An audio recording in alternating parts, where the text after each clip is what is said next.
voltamos para o último bloco. E agora, Jéssica, eu queria que você falasse pra gente, você citou a questão da menopausa, né?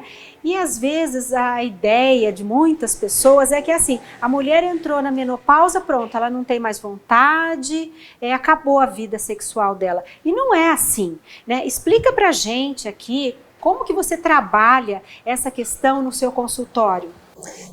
Porque assim, apesar da menopausa ter essa diminuição com relação aos hormônios, essa descompensação e tudo mais, que sinaliza assim, olha, ok, a probabilidade de você ser mãe agora é mínima. Então, o sexo é muito legal falar que não é só penetração, sabe? Quando o sexo fica apenas genital, é muito ruim. Por exemplo, um sexo oral é sexo, uma masturbação é sexo, a masturbação, no caso, sozinho, fazer masturbação no outro é sexo, masturbação sexo com você mesmo é masturbação. E então, as mulheres, ela tem desejo, porque nós temos muitas terminações nervosas. Então, assim, um toque, um carinho, conseguir colocar esses 600 ml no couro, que é redistribuído através do orgasmo, porque tem, uma vez eu fiz um trabalho científico, que até muitas mulheres conseguem chegar ao orgasmo depois da menopausa. Porque, assim, é como se ela relaxasse o suficiente, porque fala assim, olha, agora eu não engravido mais, agora o sexo vai ser pro meu prazer. Então, muitas mulheres até se permitiam chegar ao orgasmo, porque ela queria conhecer esse corpo, entende? Porque no tempo da maternidade não. Então tem tantos tabus que envolve toda a situação, que não é por conta dessa descompensação hormonal, que hoje a medicina nos auxilia muito. Tem muito recurso, né, pra mulher. Então... Muito. Que é o fim não é porque é o fim da vida reprodutiva dela que ela não tem vontade, não tem desejo. Muito pelo contrário, ela quer experimentar o prazer. Porque fala assim, como assim? Porque as mulheres hoje de 50 anos, igual uma vez a Cláudia Raia deu uma entrevista, ela fala que nem os médicos têm material para trabalhar com isso, porque é como se fossem as mulheres de 30. E você vê mesmo uma mulher, nossa, hoje de 50 anos tem mais disposição que nós jovens, sabe? Me incluo nisso, enfim. Porque às vezes a gente tem a gente é mais letárgicos, assim. Nossa, as mulheres assim, de 50, 60, assim, toda no pique. E até uma outra coisa interessante, que os nossos pais tinham muito mais relações sexuais do que os jovens hoje em dia, sabe? Porque eles tinham mais essa questão de ter tempo para fazer isso, sim, né? Sim. Hoje não, fica mais nesse sexo idealizado, fica muito mais nesse sexo, assim, virtual, do que necessariamente no sexo real. São poucas pessoas que se permitem, apesar de tanto conhecimento, daí vem outras coisas com isso também, né? Que é a descompensação dos homens, às vezes, não terem responsabilidade nessa atividade sexual e acontecer tudo o que está acontecendo hoje. E a gente nota que muitos casais se separam nessa fase da mulher. Isso você chega isso no seu consultório, não sei se dessa forma ou de alguma outra maneira? Sim, porque assim, coincide datas, porque o homem, muitas vezes, esses cinquentões, eles estão nessa crise da meia-idade, porque assim, já vivi 50 anos, meus filhos estão formados, tenho meu carrinho, tenho minha casinha, sabe?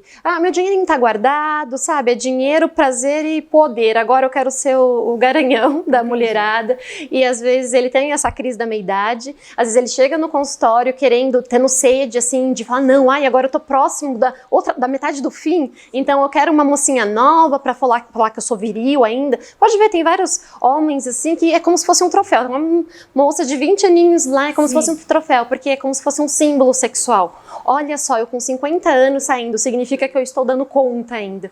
E daí muitas mulheres, elas já estão olhando para outro lado, daí acaba aquilo que conversamos lá atrás, que é a questão do propósito. O propósito da mulher, de querer família, não, ele não quer. Ele vai querer prazer, vai querer encontrar uma outra pessoa, vai querer ter vida sexual. Às vezes eles nem conseguem, porque esses homens 50, 60, se não tiver uma saúde legal, muitas vezes começa a tomar aqueles remedinhos, sabe, sim, inadequados e estragam a ter vida. Problema. Sim, né? Exatamente.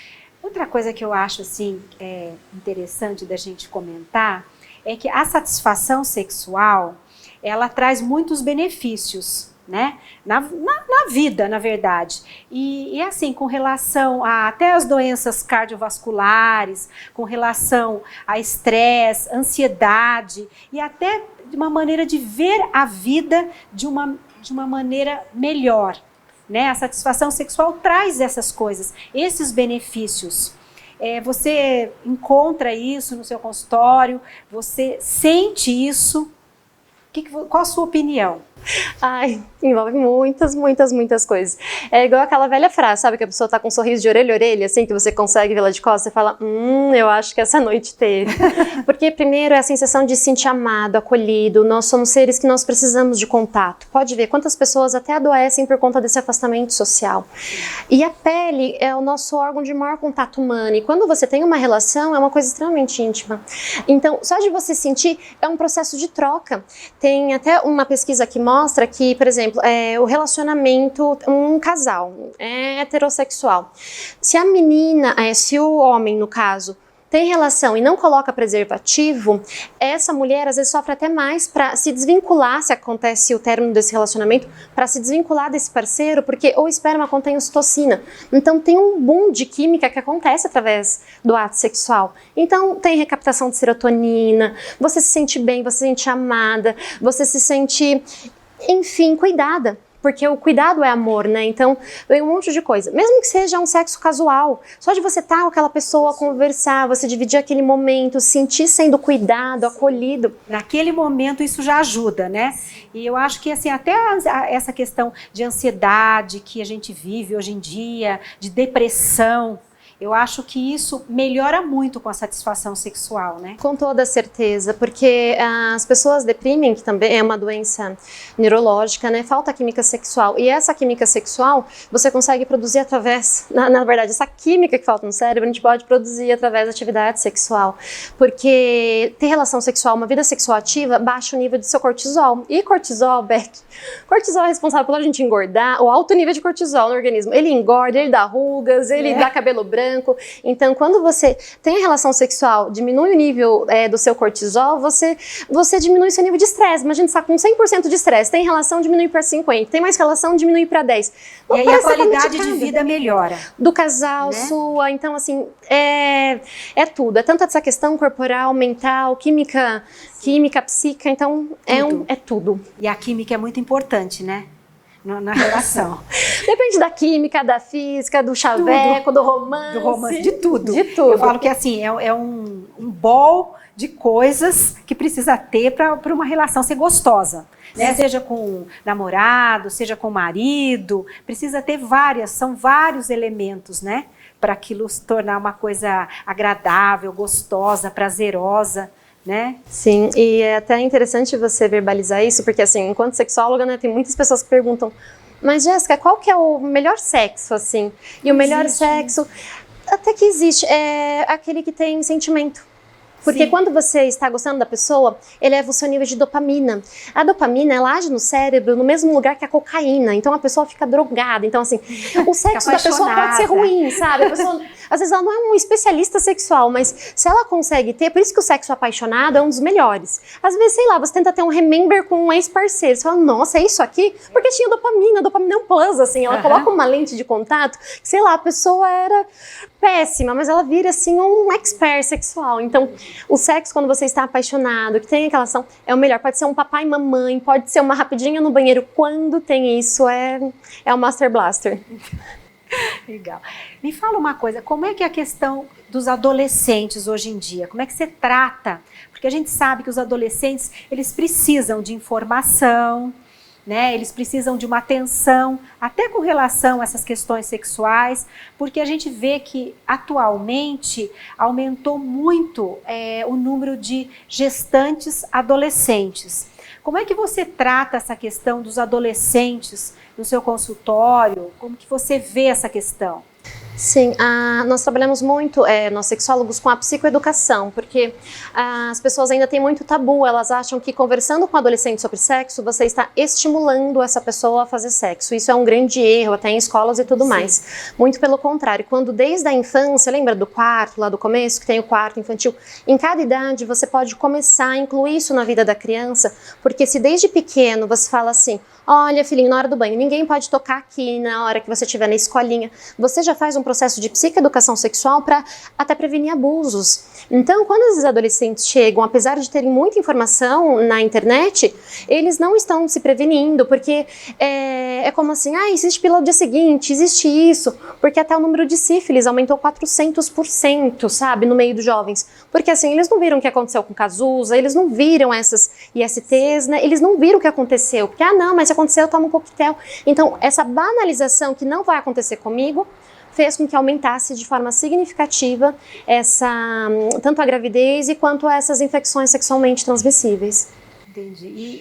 E assim, os pais procuram você no seu consultório para passar isso para os filhos, porque às vezes a gente percebe que tem muitas pessoas que têm dificuldade em estar falando sobre isso, talvez assim algum tabu que já venha da criação, né, dos pais, e às vezes eles não conseguem passar isso para os filhos. E existe essa preocupação com alguns casos dos pais procurarem você para você estar explicando essas situações para os adolescentes, essa questão do sexo seguro, né? Porque a gente sabe como cresceu essa questão das infecções, né? Isso. E questão de gravidez, uma série de doenças aparecendo agora. E como que é no consultório? Os pais procuram? Porque às vezes os próprios pais têm essa dificuldade, né? Às vezes eles se acham assim abertos a várias situações, mas na hora de você sentar com um adolescente passar, esclarecer alguma coisa, existe essa dificuldade, né? Sim, porque desde o começo, então se desde sempre você tiver um canal muito aberto com seu filho para conversar, na hora que chega na adolescência, tudo bem, tem pais que conseguem conversar de uma forma muito tranquila com os filhos, mas a vida inteira, não, olha, não vai nomear, não pode chamar de vagina, tem que chamar de florzinha, não chama isso de pirulito. Então, até essa dificuldade que os pais têm desde sempre, na adolescência potencializa. E às vezes tem mães assim, né, que elas pegam e chegam com um caixa de preservativo e só deixam no quarto do filho. Tá. Ela não tem uma comunicação assim mais assertiva. E daí quando elas chegam, falam, meu Deus do céu, não sei o que tá acontecendo, ele tá com uma namoradinha, ele tá com um namoradinho, o que faz? Você pode conversar, daí sim, daí a partir do momento que eles dão um termo, tudo certinho, daí eu converso. E com todos os meus adolescentes, sempre eu falo, a relação sexual, porque, qual que é a idade para ter relação sexual? A partir do momento que você consiga assumir todas as consequências desse ato. Tem muitas pessoas, adolescentes mesmo, que começam de uma forma errada, às vezes para agradar o namoradinho, a namoradinha, e isso gera tantos traumas que, consequentemente, elas aparecem depois de 10, 20, 30 anos no consultório.